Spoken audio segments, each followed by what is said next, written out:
Welcome back, ladies and gentlemen. Apologies for what happened there. Unfortunately, things happen in the world of technology, and we did lose our PC there for a moment, so apologies there. You have not missed, I'd like to say you have not missed a lot. Things have been going on. We go quickly down to the amateurs. Andrew did have a spin, took him from the middle of the field to the back of the field. There's a couple of other things. Daniel essentially has retired the car in the Pro-Am, so has Florian Copin. Maxine Smith has also retired the car. Sean Campbell has been making a charge up in the pros, and so has Ethan Batt. He is now P2 in class at the moment. You're looking right now at Sean Campbell making his way. You can see how close he is right now to James Armstrong. You can see what he is right there in front of James Armstrong and Cody Pride. And that gap is still true. Cody Pride does have that dominant lead to the rest of the field. Also to see elsewhere, the gaps are so spread out, and this is different to the norm for the World Series. Usually the World Series we see a lot of pack racing. The only pack racing we're seeing at the moment is this because the gaps are so far, so spread around that it is very hard to even look. You've got a two-car battle in the Pro-Ams. So at the moment, Sophie Ripan and Rafael Garin in the amateurs, there's not a lot to sing home for. Juan Manuel Carrera is trying to make his way up the field with Angel Haddad. That's about it at the moment when it comes to the field. So we did have some incident. Dean Timms as well going a lap down, and he has already taken his pit stop. And of course, with 20 minutes down on the clock, you have to start thinking, yeah, maybe it is time.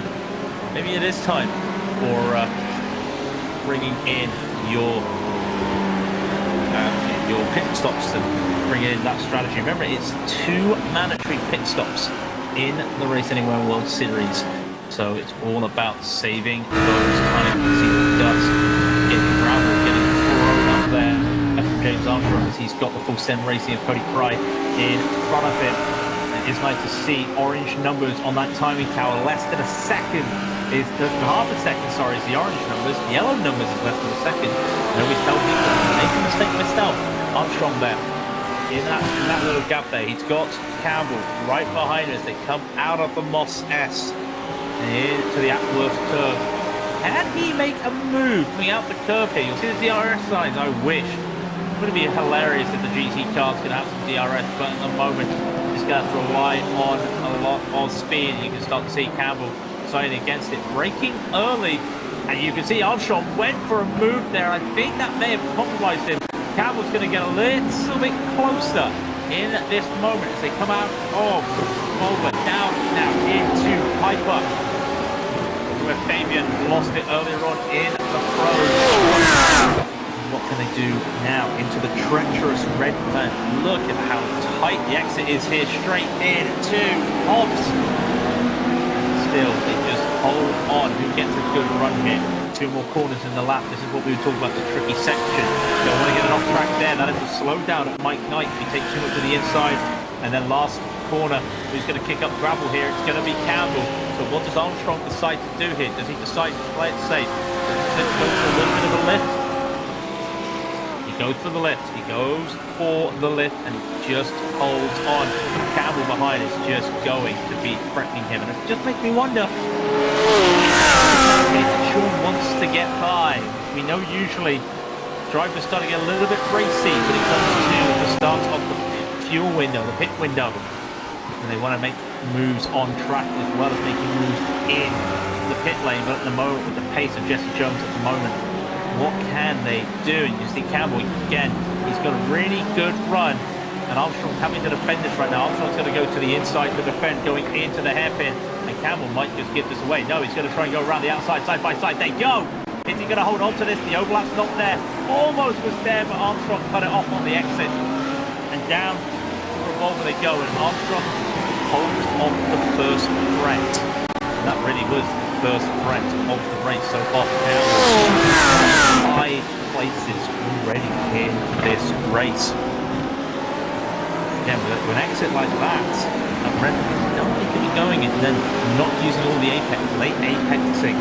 Hobbs losing a bit of time there to Armstrong. We're talking about Campbell versus Armstrong here. We've got to give some respect. We've got to put some words on Cody Pride here. He's holding in for second place really well. Doing really well at the front. I wouldn't say the front, but he is the front. You think Jeff Jones be so far ahead, and essentially finally come out of the pits there, as you can see. Start to see Campbell starting to lose this gap right here. Armstrong really check out that camera right over the curve with the sun. Campbell's losing a bit of time here. Gone off the gravel again. A little bit of overdriving here in the Moss S. Is a chance for Armstrong to get by Pride after Atwood. Down the back straight they go, and you know what? It does feel like Armstrong's got a little bit of a run here. Does he go for it? It'll be a late move. Cody's realised it. There's a bit of an overspeed. Armstrong goes for it anyway, and he's going to go for this move into the hairpin. Has he overcooked it? Compromises the speed there for Cody, but he may... Yes, he holds on to it. James Armstrong goes up to P2. Holds on to that now.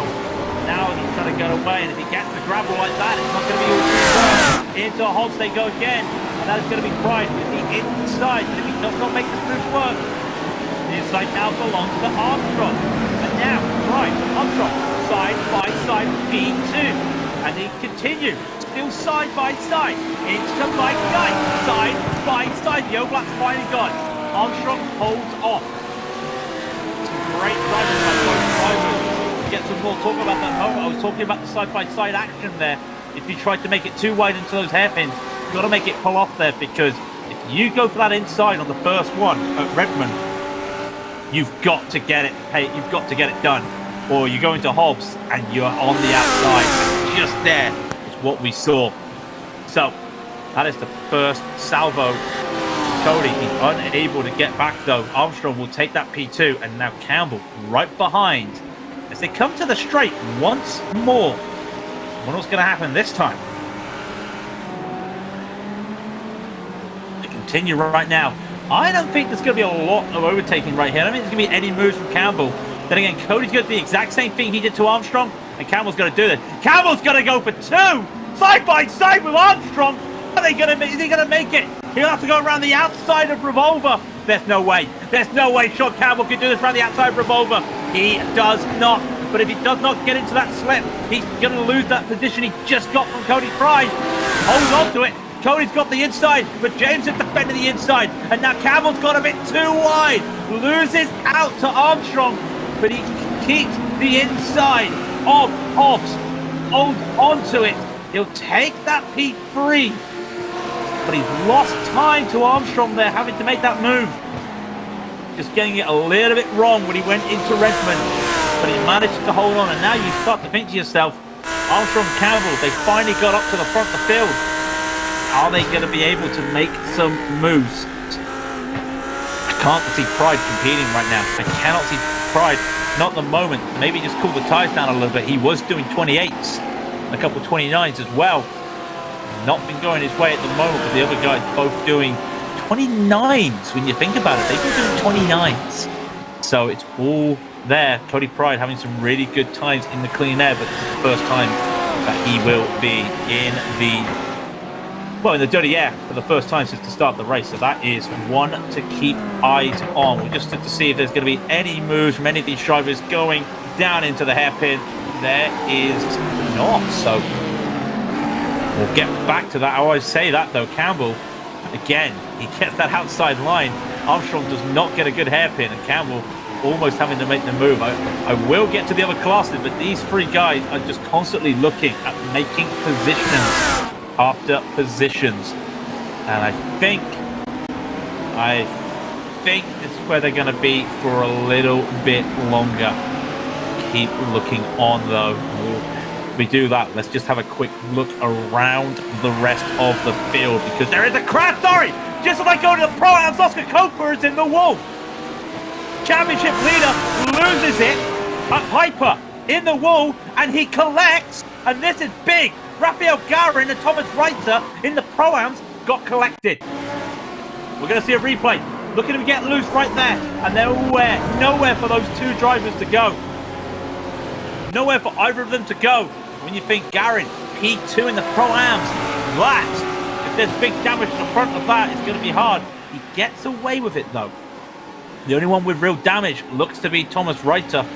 It's only like rear damage for Reiter, what could have been. Unfortunately though for Copa, he's unable to take advantage. Well, sorry, I wouldn't say take advantage. He's unable to really keep going. He's not had a good time here. Obviously there is some issues with Copa. He could take this as a drop week. We'll wait and see.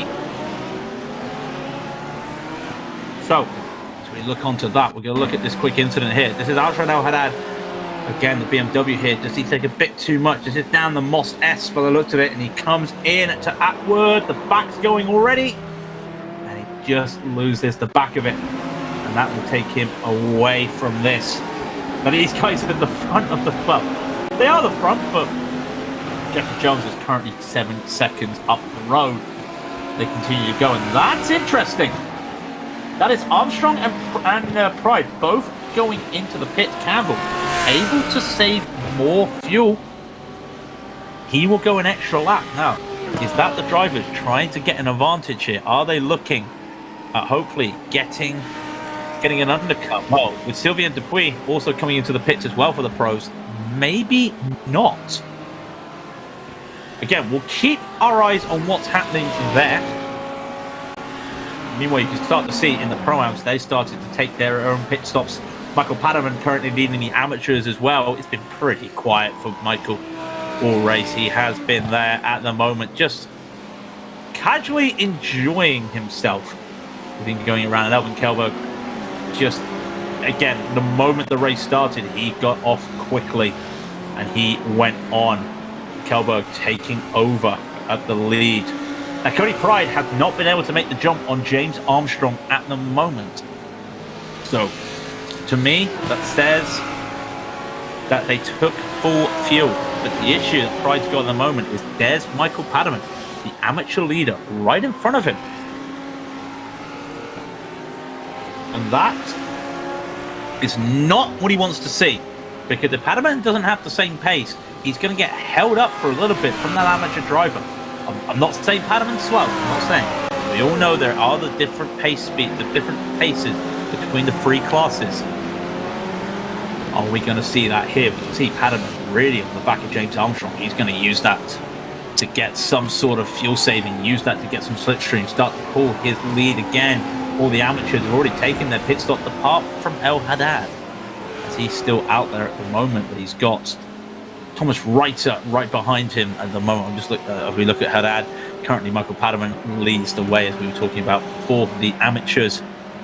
Now, Kevin Blayton is the current leader as Jesse Jones came into the pits. And he comes out the pits right now. It's going to be interesting to see where he comes out, because that looks to be quite a long pit stop. But Jesse Jones comes out ahead of Dupuis, ahead of Campbell, ahead of Armstrong. Now, this is interesting. Sylvain Dupuis has just made... He has done a fuel strategy here.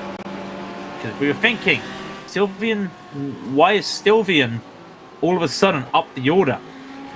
He's under fuel. He's going to do the short route here. You can start to see James Armstrong stuck behind Sean Campbell again. And 2 seconds up the road is Dupuis.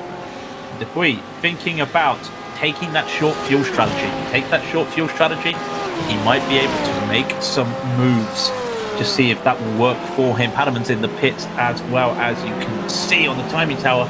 It's always good to have that timing tower, because we can get to see all the things that we're unable to see at the moment, as practically the rest of the amateur field do indeed come into the pits, take their positions, and we'll start to see where they are in terms of where they will be once we get out. And it's interesting to see Gasecki just almost taking that position on Manuel. You can just see it right now. They're in a little bit of a battle right here. They are holding on. It looks like Kaya has just made that move going into turn 1 at the start of this lap. And that's another position for the championship leader. And like I said, his early rival made it at the back of the amateur field after a couple spins. So meanwhile, Juan Manuel is just going to gain positions. And remember, point system goes 100, 95, 90, increments of 5 points for each position.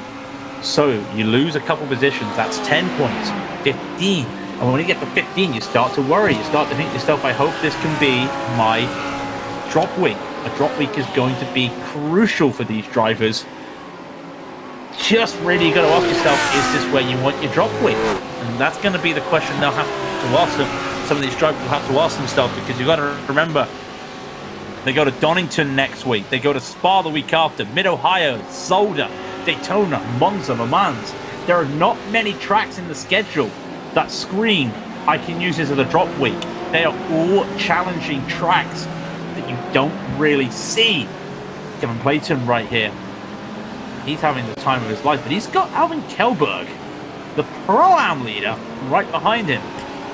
Not a battle for position per se, but track position, especially with Ethan Bass starting to get behind Alvin Kelberg right now. That Ford, the TechSense Ford is there. You can start to see him in the camera. Gap is 1.6 and closing for the Ford driver. Now Kevin Clayton, of course, is in no need, he doesn't have to let the Pro-Am go. He's in his right to keep in this position. He is only 5 seconds away from Fabian up the field for the pros. You can start to see that. But Kelber's going to start thinking, if I've got to run, I'm going to have to take it. Because the more he stays behind, the more he can batten that Ford.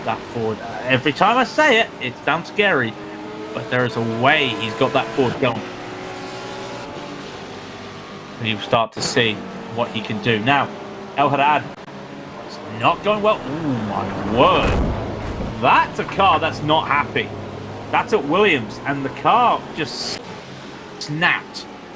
That's one I've not seen for a while in a BMW, and unfortunately it snapped. Not in the best place either. Now, does Kelbo start to get a run? He doesn't have to, but he's looking at it. He's looking. He's got to put it one side. You know what? Kevin Clayton's decided, yeah, I'm not battling you. Go ahead.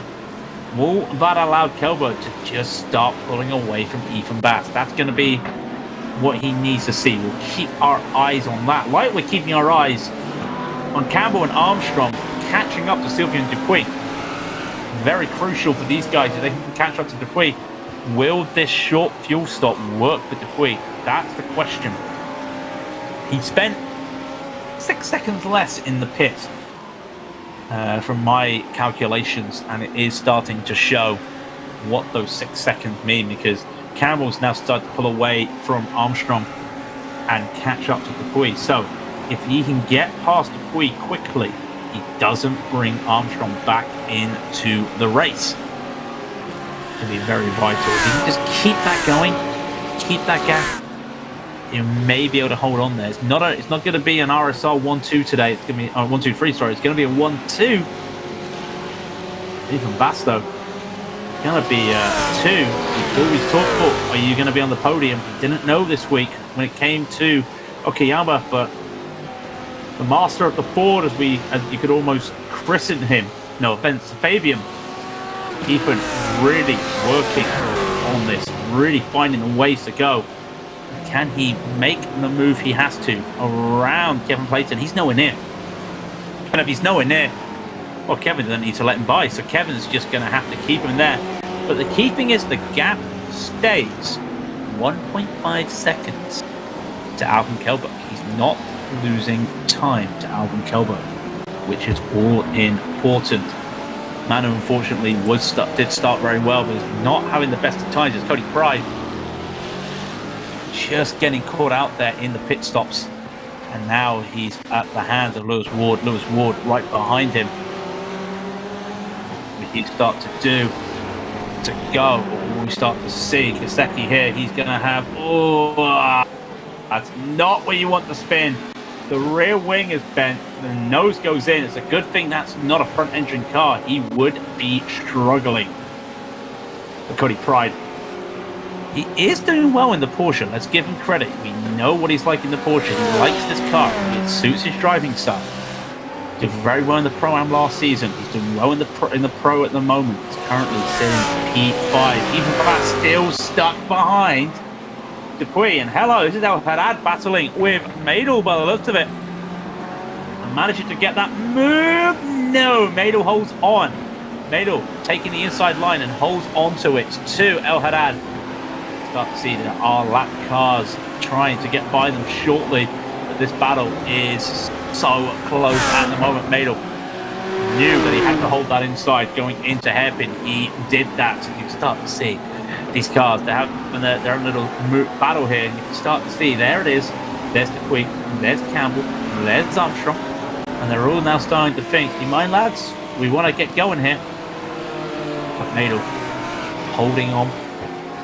And really, something must have happened to Madel, and now he's gone wide. He's gone wide. Oh, he almost collects El Haddad.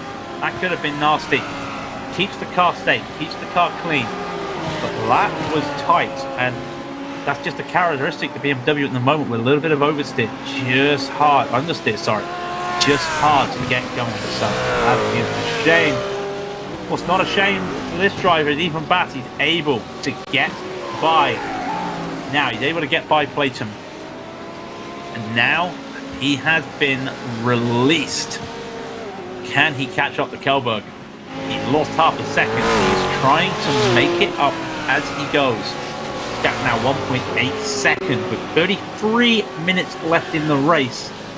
It's loads of time left, loads of time. They're looking at 50 laps today, to give you an idea of what we're doing around here in this hour and 15-minute race. 50 laps. That is a lot of laps. So that is going to be pretty well. It's, I mean, when you do a 40-minute race on iRacing and 45-minute racing, you're looking at like 40 laps on a short track. It takes a toll on you. Hour and 50 minutes.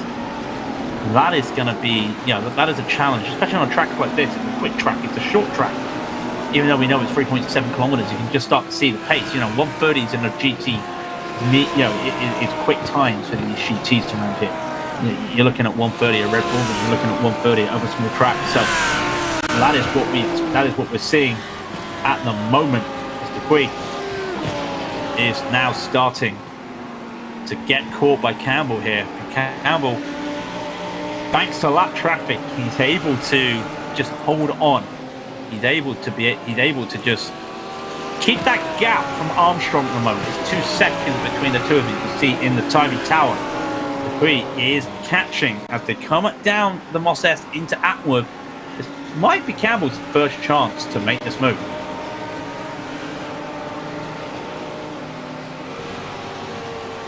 But he's a bit too far away. I'm surprised at that. Dupuy really showing some good pace here. The moment Dupuy got free, he was away, and Campbell started to crawl, but crawling back in. And now they're here. Campbell's just able to just keep himself there, pull himself away. He continues to do that. He gets another lapped car in front of him. And that is Angel Padero in front of him. That's the next lap car. But you start to see Campbell's now free of the first set of lap traffic. Unfortunately, though, he's still 2 seconds behind. And this is one of the big battles going on. How many times have I talked about Sean Campbell and James Armstrong in the World Series? So many close battles between these two. So many fantastic finishes between the two of them that it is just so hard to put a finger on how to describe the battle these two have had, the rivalry. But Armstrong has to catch him. Might be able to do it in the pits. Who ever knows? One thing to keep an eye on. So let's just have a quick look to make sure that Dupuy does not lose time here. And Campbell, no, Campbell's going to have to make a move here. That's not a good overtake there on the lap traffic from Dupuy, and Campbell has the run. There is no overlap though, and Dupuy's sides, this is better. I'm going to use you to save fuel, because I'm the one that took less fuel. I'm the one that's got a pit. Pit window is shortly open for the final pit stop. Give it about a minute or two, and the pit window will be open. Dupuy overtakes Campbell. Well, Campbell, sorry, overtakes Dupuy. You gotta think Dupuy. Let him have that. That is a fuel-saving move if I've ever seen one. Dupuy will just hold on to P3 at the moment, and with Armstrong still stuck behind lap traffic, it's going to be a bit of a wait before we see lapped Audi catch up. So while we're doing that, let's look at the rest of the field, because Lewis Ward has been on the back of Cody Pryde for quite a while there. Timing tower is now correct. I thought timing tower there was off for a moment, but no, it was just me not looking, must wear my glasses a bit more. Lewis Ward, sorry, on Cody Pryde, just unable to pull away. But there is another battle going on at the moment. You may have just seen it there. Thomas Reiter battling Sophie Ripad. You can start to see the orange on the timing tower. Always good to see those colours. They come into the last curve. This Ferrari has been quick today. Sophie Ripad currently P2. And we talked about that top end speed. We're pretty interested to see these top end speeds at the moment. 220. You know what? I don't even think. Yeah, the BMW did get a little bit faster, but the Ferrari gets that top speed so quickly. And the start finish straight and the back straight, as I like to call it. I guess it's the back straight, really. It's so weird to describe the track. If that Ferrari gets a good run, it's really doing its job right there. So now Lewis Ward has made that move at the hairpin. There is only one place that could be. That is at the hairpin. He has made that move. Cody Pryde unable to battle for that. Let's have a quick look at this. Is him making the move? No, he's actually gone off. I do apologise. I thought it was an overtake at the hairpin. Well, it was, but it was set up by Cody, making a mistake coming out of Atworth. And unfortunately, he will then go again. There you go. Yeah, goes wide. And he makes that mistake. And unfortunately, Cody Pryde goes down the order once again. Lewis Ward now wants to see if he can catch up. I'm not really sure he'll be able to catch up at the moment, but you can start to see the train of cars up ahead.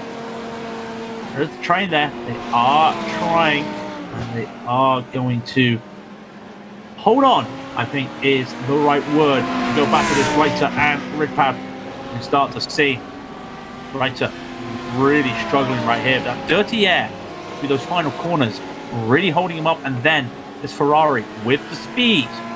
You think that the Lamborghini would have that speed. I've always called it a bit more of an aggressive car. Able to get on the throttle a bit earlier with the Lamborghini, able to be a little bit aggressive with that throttle, take a bit more throttle in the corner. But this is the best chance he had, and that was his best chance of making this move. It was ascend. And up ahead, when we just look at the replay, essentially spinning right there. I'm just about to bring it up because Daniel Sedgley lets his teammate go by, lets Reiter go by. That is Daniel Sedgley in the background. Here's these two. As Reiter, he's going to be brave. He wants to try and go around the outside of the hairpin. Not going to make it, but managed to keep to the back here. Sophie Ripad holds on. First two challenges that Ripad has had against her, from Thomas Reiter. Now, is this Dupuy trying to make a move here? It looks like Dupuy wants to make the move, and he spooked out Campbell. A little bit of a spooking there. Not the right words to use, but he has managed to cause Campbell to make way. And that Lamborghini takes back that P2, the fuel saving, trying to make the work. And again, look how close Reiter gets to the back of Ripad. Is he able to make a move? Yes or no? Lewis Ward's in the pit. That's for his fuel stop. Do not worry about that. Reiter carrying a lot more speed into the first corner. But if he doesn't get the line, and there's not really a line to overtake here at Williams, what can he do? Gap, as you can see, at 0.3, going almost to 0.4. He needs a good Atworth curve if he thinks about making a move here. This is very crucial for the championship. It is indeed for P4 in the race. Can he look at that? Can he try and muck? He's got Daniel Sedgley behind. Reiter does not have this top end speed. Look at it. He gets the acceleration. There is no way. Any chance of making an overtake would be a risky send. And with 25 minutes left, there's no point. Something I was always told when it came to oval racing, We're not at our final pit stop yet, so let's not go racing. And that's what it feels like at the moment between Ridpad and Reiter.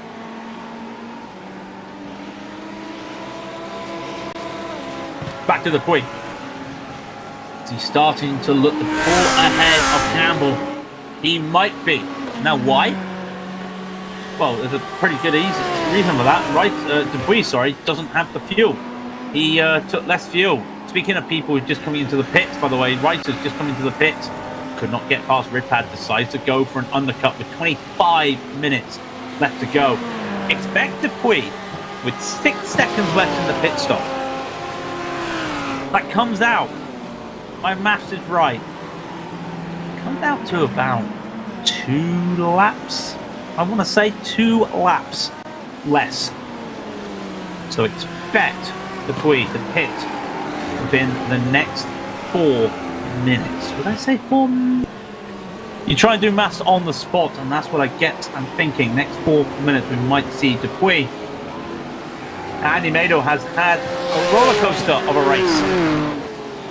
And here he is battling El Haddad once again. The 2 cars at the back of the amateur field. While they're battling, you've still got lap traffic coming around them, thick and thin. 2 BMWs just holding on to this battle. And it's so hard. Ever since the changes with the camber, these cars have been a totally different way to set them up, and still the drivers are trying to find that sweet spot, trying to find that spot that allows them to get the car where they want. But Madel, at the moment, he's not having the best of times out there. Now this is Quinton Custel. He loses it. Oh, he's lucky not to get heavy damage. Don't rejoin the track. Oh, that was a close one. That looked to be an image seconds away from disaster, but he's managed to hold on to it. Now El Haddad, he's gone wide at Atwood. Can this be the catalyst? You know what? Let's look at it. Oh no. It needed that music. It needed that music from Yes. Just to set you up there. And then just like that we see what happens, and that's not the best place to rejoin, and that's such a shame for what caused. I believe that was essentially because that I don't know if it was essentially all Ridpath actually. I want to say, with it being Quinton Custel, that would be Sophie Ridpad. And Sophie Ridpad got some damage now behind Thomas Reiter, but she's already come out of the pit. Does have a little bit of scraping on the front, so looks to be indeed that was Sophie Ridpad. Now Dupuis, I predicted, about 2 minutes over, he's already come into the pits. It is go time for Dupuis, and go time for Sean Campbell, We'll wait and see. Go time for Simon Dodd. I know that sounds a bit crazy at the moment, but if he wants to get some track positions, he could make an overtake right here. Ferrari on Ferrari. He is an amateur driver, but currently sitting P3. He can get past this Pro-Am, because they've already pitted. And really, we always talk about how, the higher class doesn't want to get out of the pits in lap traffic of the slower class on the same lap. Fortunately for Reiter and Ridpad, that has happened, but it cannot be helped. By the way, that accident for Ridpad puts us 3 seconds behind Reiter, was half a second ahead, so losing a bit of time, not in the pit stops, but because of that damage. Simon Dodd will go around again. I mean, some of these drivers pitted lap 22. So that gives you an idea, really. I would expect another 4 to 5 laps of fuel on the tank around here. Fabian's trying to make sure that he gets some positions right here, and he's in a little bit of battle. Hang on. Sorry, my eyes deceived me. Is that 2 Fords driving side by side? Screenshot that for posterity, ladies and gentlemen. That's 2 Fords going side by side. Oh, the old girl is still got some life. We always joke about it, but it's amazing how old that car is. One of the oldest GT3s on the surface is still going. Fabian, of course, he's just driving to make sure he can get a couple positions over Copa, and also he keeps driving. That gives him a good chance for a position at the front of the next race. That's Thomas Reiter there. Had pitted, and he has got an amateur there. You'll start to see at the moment, we'll start to see some of these pro-ams mixed up with the amateurs at the moment. That is Timothy van der Broek, currently P2 in the amateurs in front of Thomas Reiter. Now Reiter's pitted. Reiter went for that early pit stop. Van der Broek has not pitted. So expect to see Reiter go for a move here. Van der Broek would not want to lose much time by letting the driver go here, but you know what? He's unable to. And in fact, Reiter's going to try and take matters into his own hands and decides against it. But this is crucial for Reiter because he will start to lose time to Sophie Ridpath. And Sophie is 3 seconds behind, and the gap was shrinking. It's now expanding. So another one to worry about. But there you go. Reiter finally makes the move into Atworth. I think Timothy realized he had to let that go, and he will just take the slipstream, hold on for the moment, and he will just decide, yeah, I'm fine, I'll just use you to save some fuel. I don't need to race you. And that's exactly what Van der Broek is doing as Thomas Reiter goes by. So this is Lewis Ward right now coming down that back stretch. He comes into the hairpin. It looks like too much speed. The back kicks out. A little bit of braking.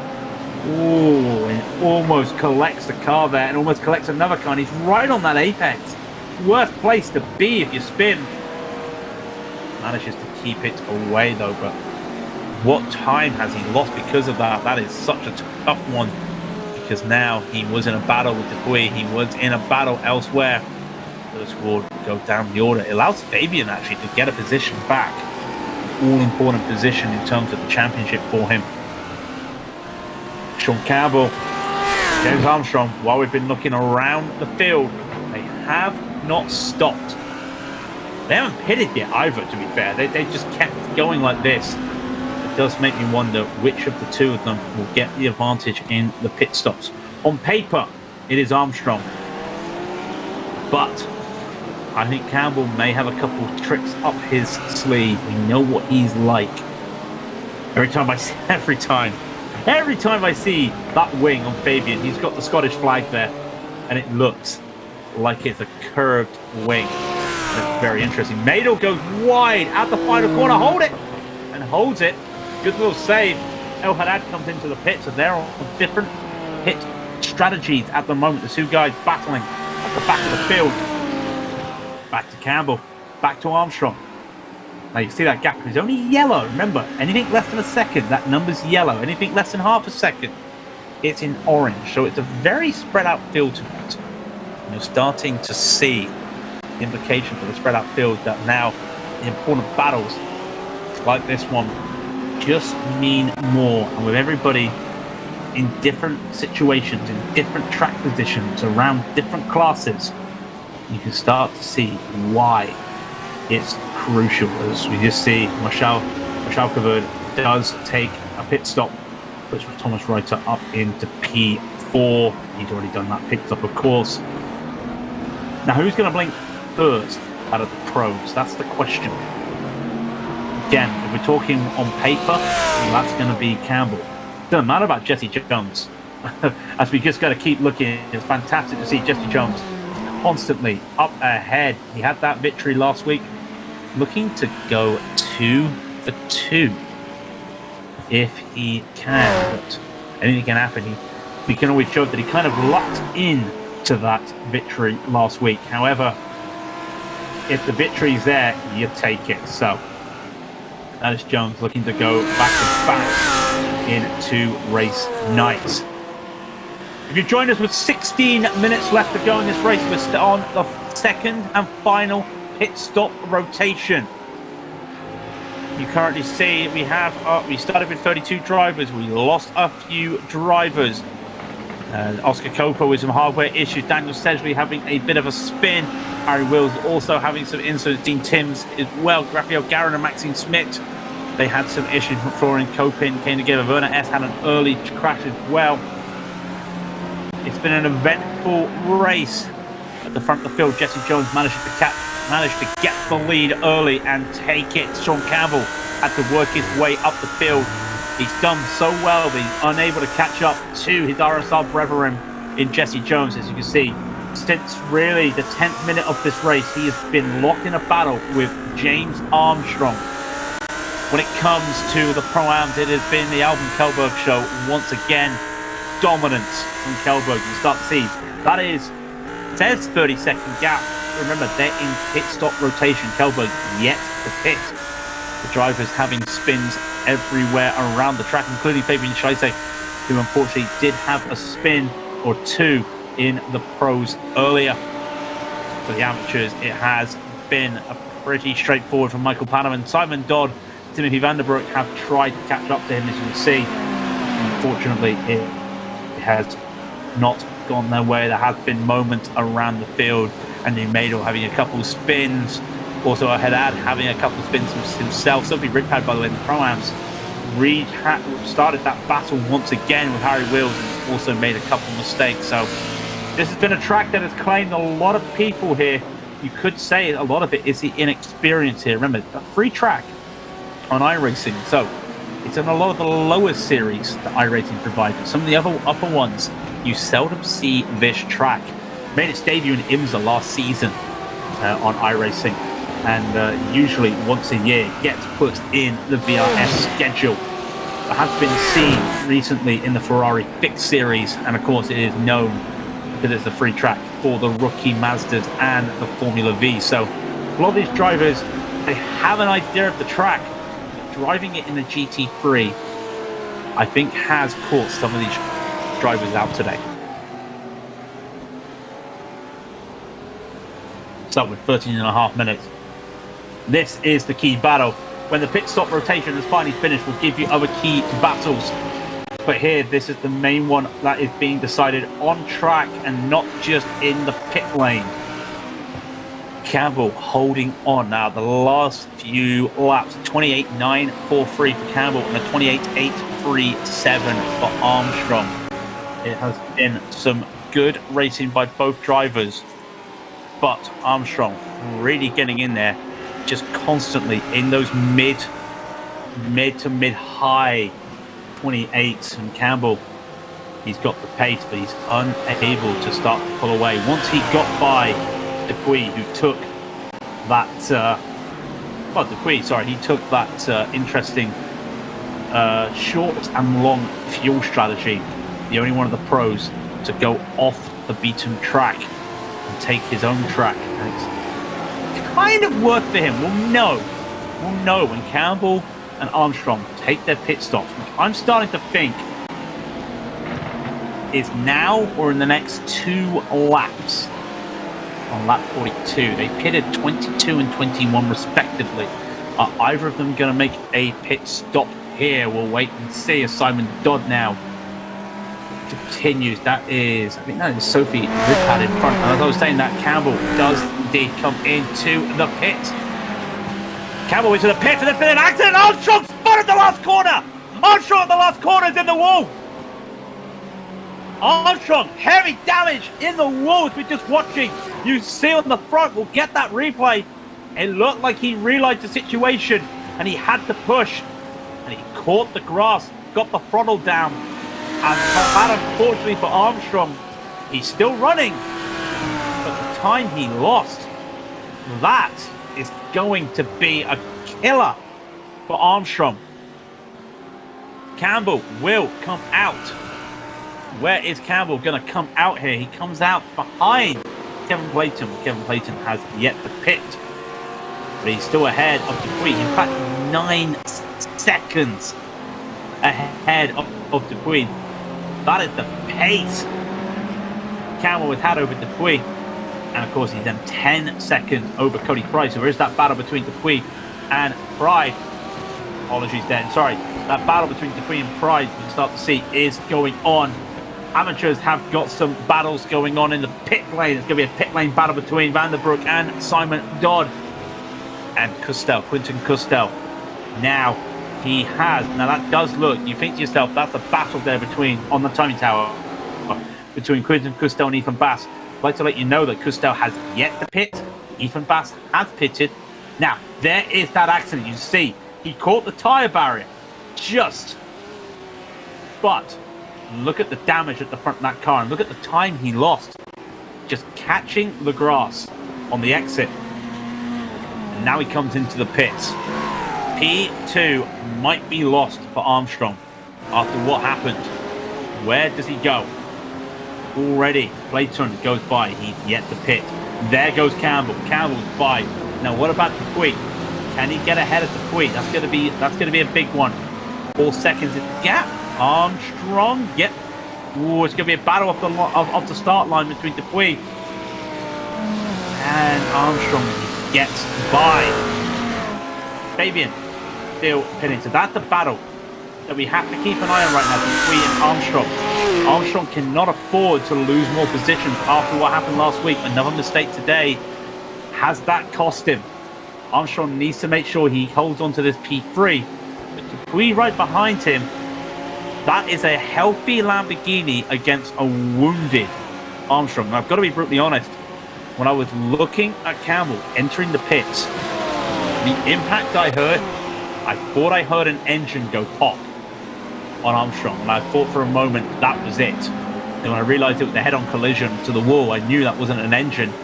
But that is heavy damage. A heavy hit there for Armstrong. You can see 9 seconds behind Campbell. I mean, looking at it, I don't even think Armstrong would have won that positional battle with Campbell, even if he didn't have that. So that just goes to show the pace of Campbell right now. And this little 3-car battle is starting to brew. Dupuy will have the straight line speed, but again, there are 2 big straights on this track.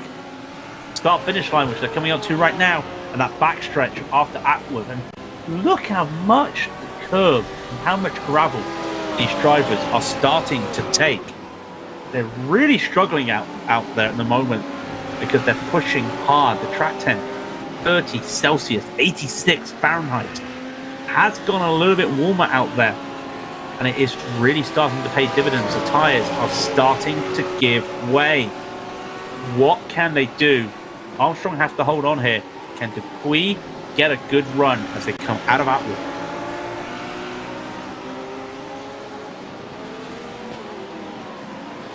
The answer, no. But as I say that, you can start to see that is not a block. Armstrong make the first move. Dupuy's going to try and go around the outside. Not going to work. And Armstrong had the spin. He fought for so long. He could not hold on. He'll go down to P6. That would be net P5 once Clayton comes in for his pit stop. But oh, what could have been. This is still on though, with 7 minutes to go. Still on to James Armstrong. What can he do? Can he get that position from Cody Pride? P5. That's all good and well being, but remember, point increments of 5. And if the championship rivals are Jones and Campbell are up ahead and they get 195, Armstrong's getting 80. And last time I checked, that's a 15 to 20 point difference. That is a big difference for a man that already has a bad result after the Watkins Glen crash, the unfortunate Watkins Glen crash. He needs this. Just like Simon Dodd needs another good result. As he's on the back of Van der Broek right here. He has done some fantastic work to get around here. He will look to keep fighting. They are just fighting for this position. You can see the gap between themselves and Manuel Carrera. And you can start to see the gap ahead as well from Patterman. Also, you've got Madel and Kostecki as well behind. We'll have to see as well what Madel and Kostecki are doing as well as they come down to the hairpin. I'm just looking at them when we're looking at this, as Simon Dodd needs a good exit. Is he going to get it? I don't think so. You can make sense going into this first corner, but why send it?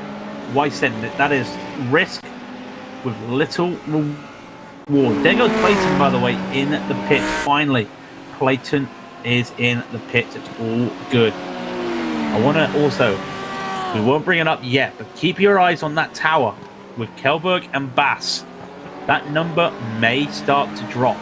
If it starts dropping under 2 seconds, we've got to start thinking about that for the last 5 minutes. But Kelberg is just really starting to think about pulling away.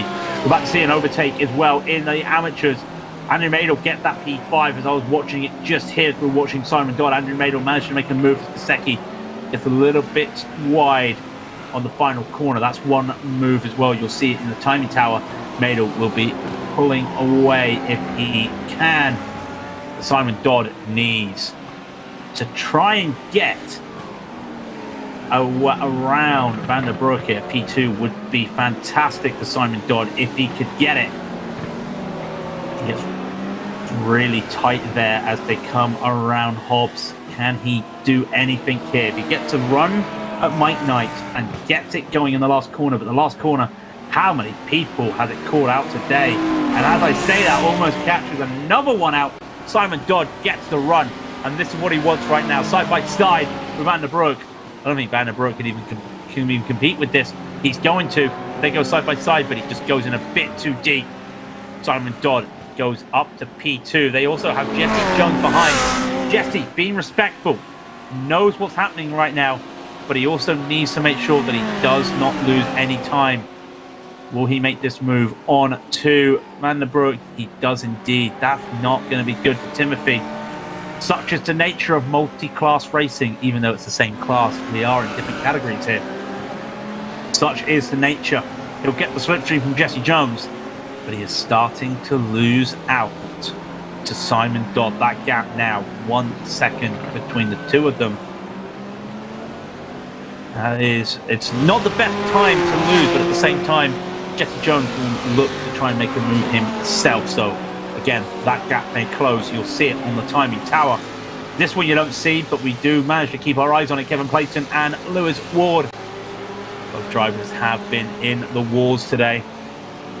As they are now in their own little battle out of Atwood curve. How many times have we seen moves coming into the hairpin here? Clayton is forced to go around the outside of Lewis Ward. I don't think he's going to hold on to this. They almost come together.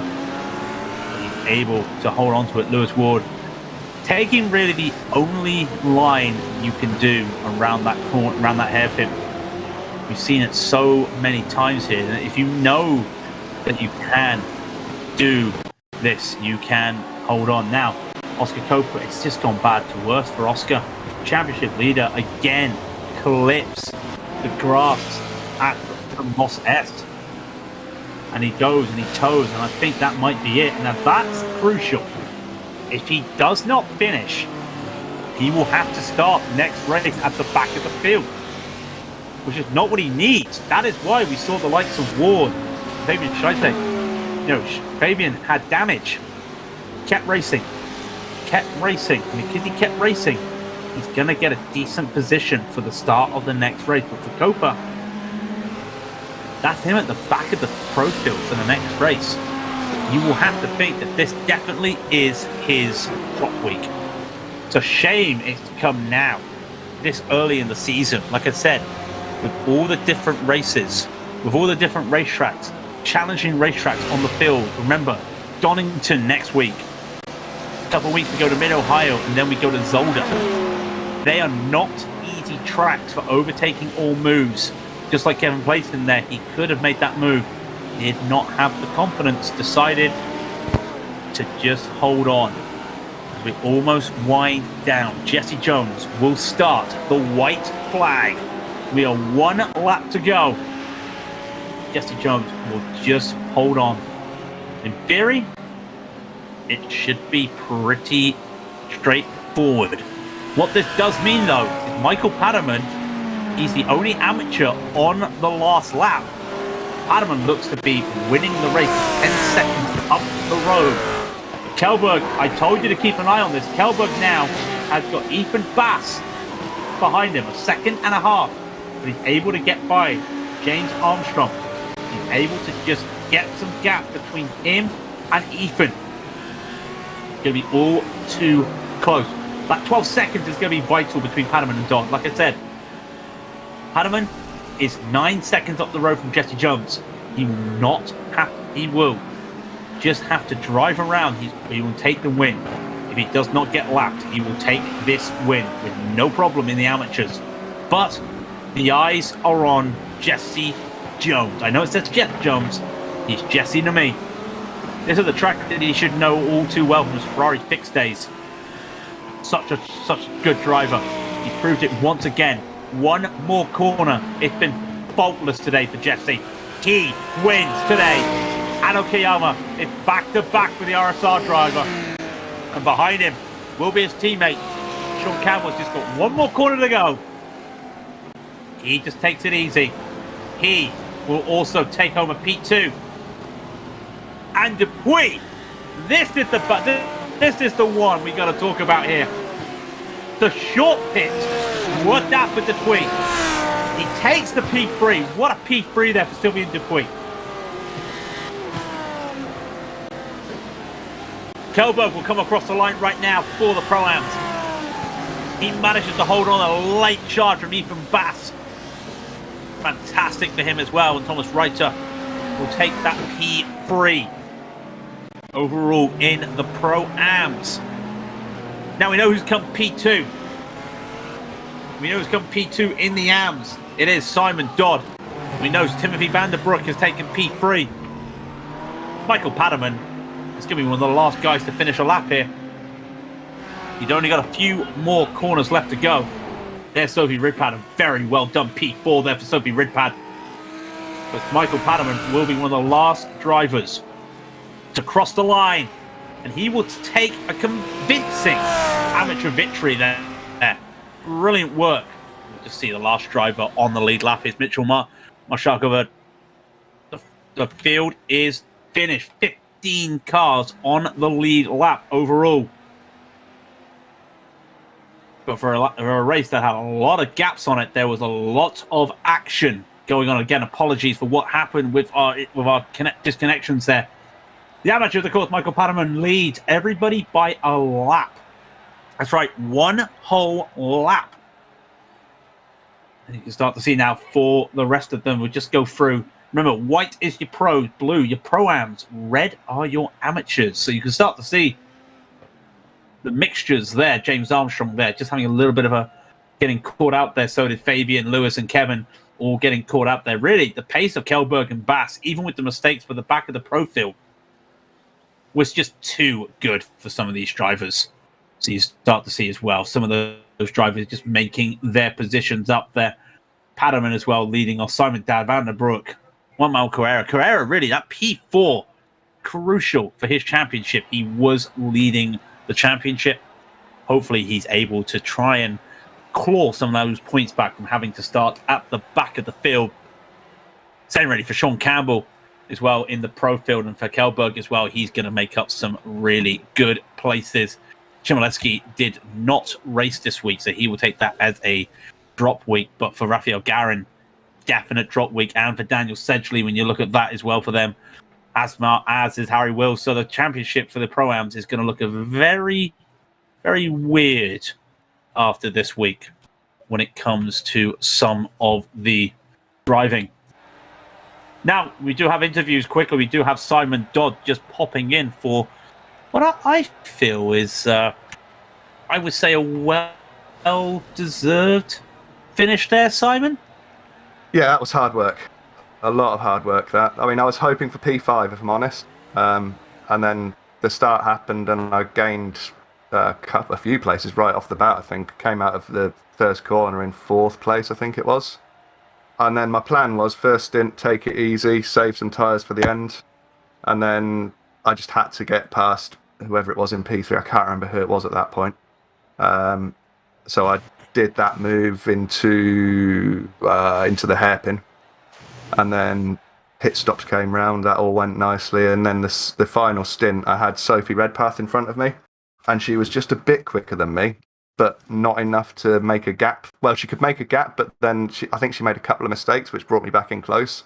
So she just towed me up the road to Timothy. And then when I got up to him, he's literally just sent me a message, actually. He said he had no tyres left to defend with at the end. So I was fortunate enough there that I'd saved some tyres for the end and was able to make a move on him and make it stick. So very happy. Yeah, talk me about not just the tire wear, but also the track, because Okayama is not a track we see a lot on iRacing, especially with the GT3. It's probably only once a year we see it in the GT3. So, do you have much experience with this track? And of course, is it really a tire eater? Like I said, for myself, it's not a track that I'm used to. Let me have a look. So, yeah, it appears it is. I mean, I'm quite heavy on my tyres anyway. So, I had some experience in it in the MX-5s when I first started, obviously. They do the short track here generally. And then I think I may have done 1, possibly 2 Ferrari fixed races here. But yeah, my front left is pretty shot by the end. I had 55% on the inside of my front left. So, yeah, that didn't have much left on it at the end.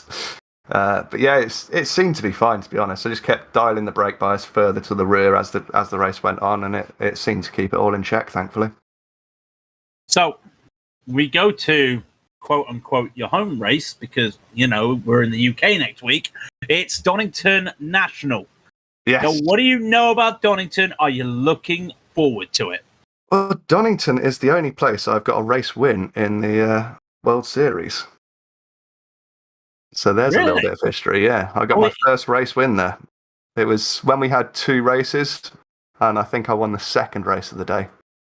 There was a lot of carnage in that race, I believe. But yeah, I got the win. That's why I don't want to talk about it, yes. Yeah. One of those things. So, of course, I will look forward to that as well. It's national layout, which I need to ask the question, national or Grand Prix? I prefer the national. That final chicane is just so much more fun. Yeah. It's just brilliant. You can really chuck it through there if your car's set up right. I would like to find the man that disagrees with me there, or disagrees with us there. Anyway, Simon, any shout-outs before you let you go? My team, obviously, Eclipse, Twiggy for the setup, although it was built for Imola. It works here. My mum and dad, and everyone else that knows me. And you guys for broadcasting and the admins for setting up the league. Well, Simon, congratulations on that P2 overall. Like I said, Donington next week. We look forward to seeing you, mate. All the best and have a good evening. Cheers, man. See you next week. So, let's just quickly pick up there. I think I just caught in mid-conversation. Apologies. But we've got to pull you away to have the celebration here. Jesse Jones, another victory at Okayama. Come on, I'm going to be honest. You know this track from Ferrari Fix, don't you? I did. I think I've done 4 Ferrari Fix races here early last year, and that's probably the last time I touched the track. Oh, okay. It's like that. Okay. Yeah. So no. It's, like I said, I think it was a couple of the guys in the team. We have like where we push out some of our vector drivers and our lower I rating drivers to grind a bit of I rating. So we do a lot of Ferrari Fixed with them. So I practiced a lot with them, but I didn't do many races. I mean, I know some people have been talking about the tyres as well. You were not under threat at all race, let's be brutally honest. Were you able to just conserve the tyres? Were you able to just keep it clean? Because it looked like it was just a Sunday drive for you out there tonight. To be honest, I was expecting a horrible front tyre wear. I know, on the dashboard, the front left was the hottest by far. It's the highest tyre pressure. So in my mind, I wanted to conserve the front left as much as I can. So the whole first stint, I pushed the puller gap, but I didn't go 110%. I just wanted to look after them front tyres. And when it comes to the first pit stop, I used just over 10% on the fronts. So I was like, okay, that's fine. And then after that, I just pushed as hard as I could. To be honest, I got really, really lucky. I was starting 5th. This track is notoriously difficult to overtake. I got a good start thanks to Cody getting a good start as he was directly in front of me. Fabian made a small mistake, and into the first set of hairpins, decided to go 3 wide in between both of them. And I come out the receiving end with no 0x's and in the lead. And after that, I just knuckled down and tried to get my head down more than anything else. So next week, It's It's not Daytona. No, it's Donington. Begins with a D. It's Donington. I just said it was Donington. The scene of the crime. I think everyone remembers what happened last time at Donington. I mean, are you looking forward to racing the track? Is the question. I think more than anything else, as the better you do and the more points you score, the harder it is. You're going to end up being pushed further and further back up the grid. With Donington, I don't know what the championship standings say where I'm at, but I imagine I'm going to be pushed further back up the grid.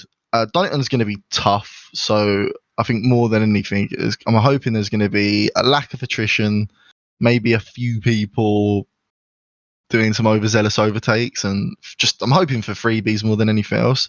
I'm hoping James does well. He's had a lot of bad luck. He should have won Watkins. I think he got caught up in an incident or a spin. That's from my relative. He dropped down a fair bit. But with Donington being such an Audi favoured track, I'm really, really hoping.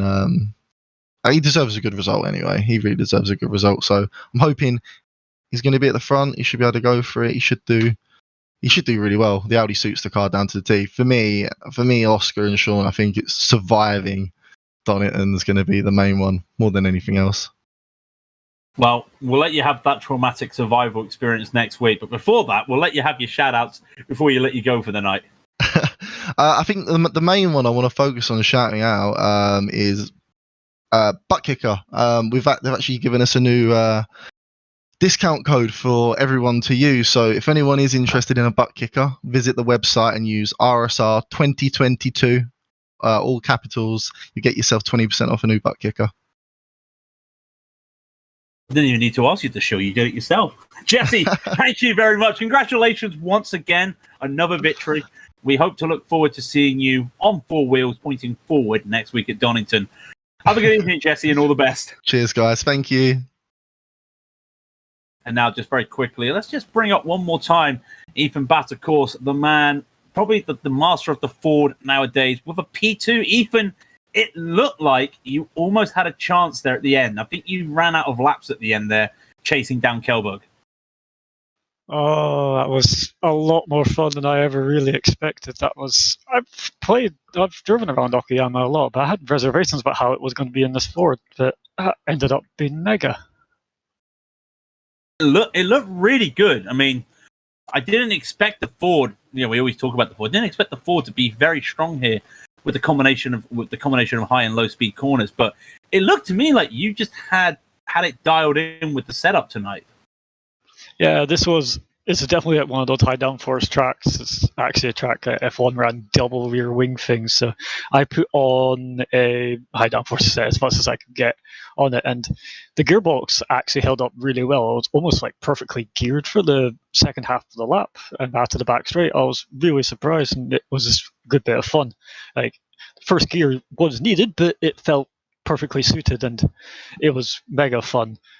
Trying to catch Alban at the end there after all the traffic, I probably made the strategic error of doing the second stop earlier than he did to get out, because I saw traffic approaching, but when I came out in other traffic, and it kind of spoiled the part, and he ended up getting a gap after his second stop. But nevertheless, that was fine. That was uneventful for me, which I was happy enough with. And I think I got past Quentin early because I felt like I had a lot more pace and clear air. There's tracks where you want to sit and do the strategy game. There are places like here where the straights are not long enough to do fuel stuff, so you just want to go. You want the clean air so you don't get affected to try and catch people. And I feel like just one, maybe two more laps, maybe I might have caught Albin. I don't know if he'll struggle at the end there or not, but that was good fun. I'll enjoy watching that one back.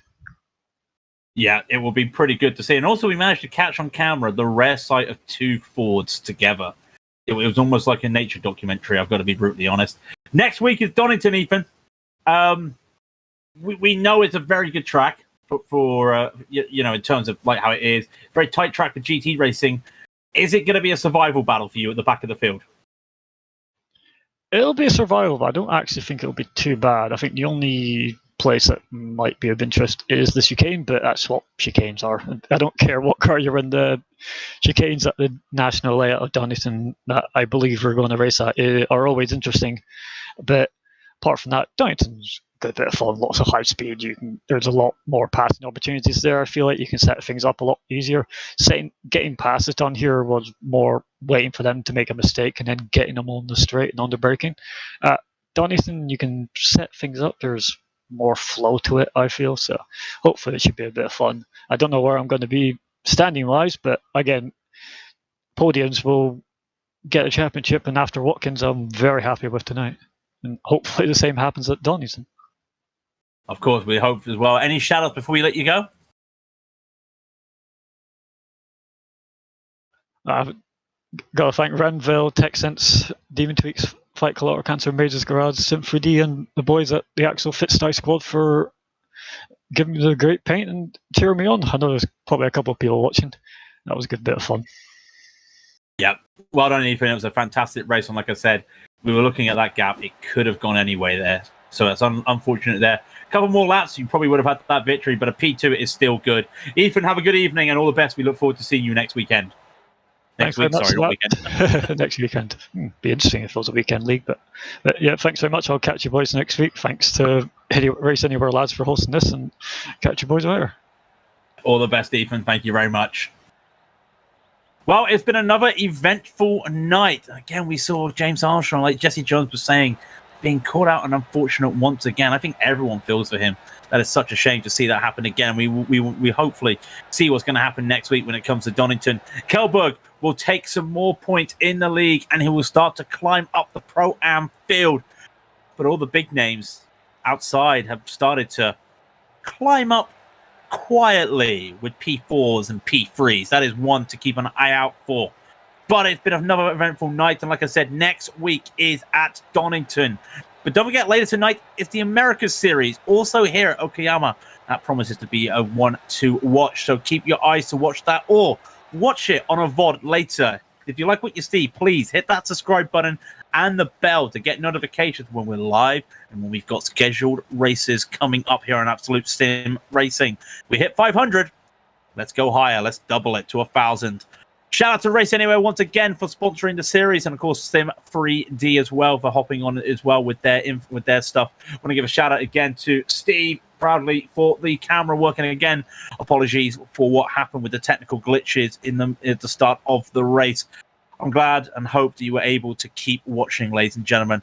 It has been fantastic night, and I'm getting ready to have myself a nice rest as I get ready for one of my favorite tracks for GT racing next week at Donington. So for myself, Craig King, and Steve proudly, I say thank you, ladies and gentlemen. Have a good evening and stay safe. And we look forward to see you out there on the track once again.